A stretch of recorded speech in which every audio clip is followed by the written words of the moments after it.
Hello மக்களே, Karthigai Deepam serial ரொம்ப இன்ட்ரெஸ்டிங்கா போகுதுன்னே சொல்லலாம்.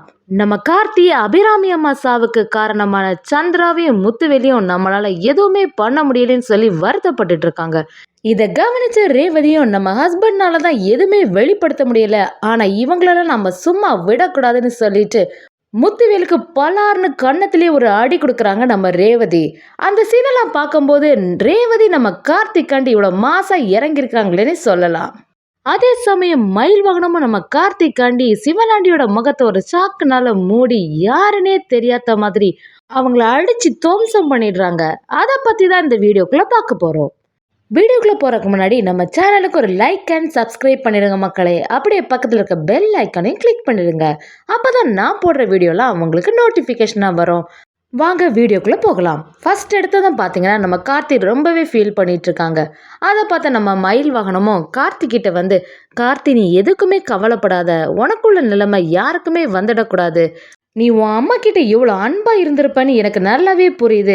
இந்த சந்திரா சிவனாண்டி முத்துவேலெல்லாம் சேர்ந்து நம்ம அம்மாவை கடத்தாம இருந்திருந்தா இந்த பிரச்சனையே வந்திருக்காது, அவங்களும் நல்லா இருந்திருப்பாங்க. எல்லாத்துக்கும் காரணம் அந்த சந்திராவும் சிவனாண்டியும் தான், இவங்களெல்லாம் சும்மாவே விடக்கூடாதுன்னு சொல்லிட்டு இருக்காங்க மயில் வாகனம். அதை கேட்டு நம்ம கார்த்தியும் எத்தனை நாள் தான் இவ்வளோ பொறுமையாக இருக்குன்னு தெரியல, எனக்கு சந்திரா சிவனாண்டியெல்லாம் பார்க்கும்போது அப்படி அவங்கள அந்த இடத்துலயே அடிச்சிடலாம் தான் தோணும். ஆனால் நான் அப்படி செய்தால் வீட்டில் உள்ளவங்களுக்கெல்லாம் என்னை பற்றின உண்மையும் தெரிஞ்சிடும், அப்புறமா என் அம்மா செத்ததுக்கு அர்த்தமே இல்லாமல் போயிடும்னு சொல்லிட்டு தான் இவ்வளோ பொறுமையாக நானும் இருந்துட்டுருக்கேன்.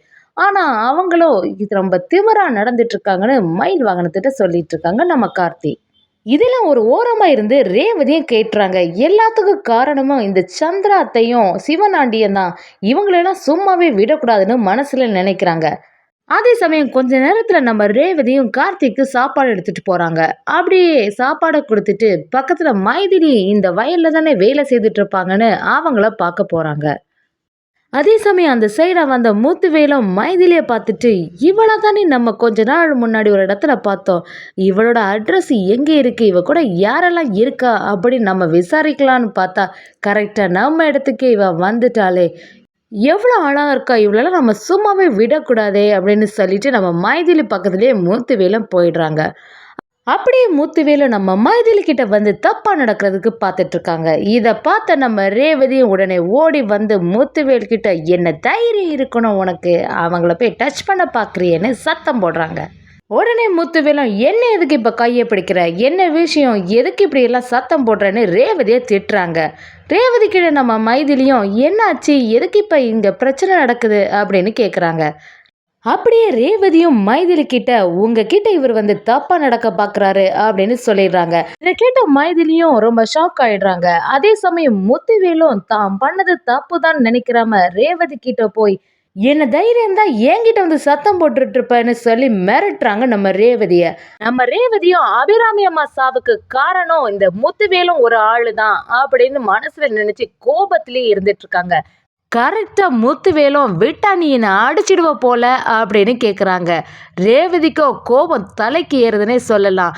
எல்லாத்தையும் சேர்த்து அந்த முத்துவேலோட கன்னத்தில் பலார்னு ஒரு அடி கொடுக்குறாங்க நம்ம ரேவதி. அந்த சீனெல்லாம் பார்க்கும்போது ரொம்ப மாசா இருக்குன்னே சொல்லலாம்.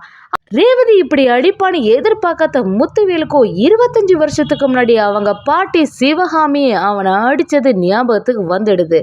அப்படியே முத்துவேலும் நம்ம ரேவதி கிட்ட வந்து, எவ்வளோ தைரியம் இருந்தா நீ என்னையே இப்படி அடிச்சிடுவ, உன்னெல்லாம் சும்மா விட மாட்டேன், பாரு உன்னை என்ன பண்ண போறேன்னு சொல்லிட்டு கோபத்தில் கிளம்பிடுறாங்க முத்துவேலு. இதை பார்த்துட்டு இருந்த மைதிலியும் நம்ம ரேவதி கிட்ட, என்னால தானே உங்களுக்கு இந்த பிரச்சனை எல்லாம் அப்படின்னு கேட்குறாங்க. அதுக்கு ரேவதியோ, அந்த முத்துவேல் செய்தது சரியே இல்லை, அவன் இப்படி தான் எல்லார்கிட்டையும் பிஹேவ் பண்ணுவான், அவனையெல்லாம் சும்மாவே விடக்கூடாதுன்னு சொல்லிடுறாங்க.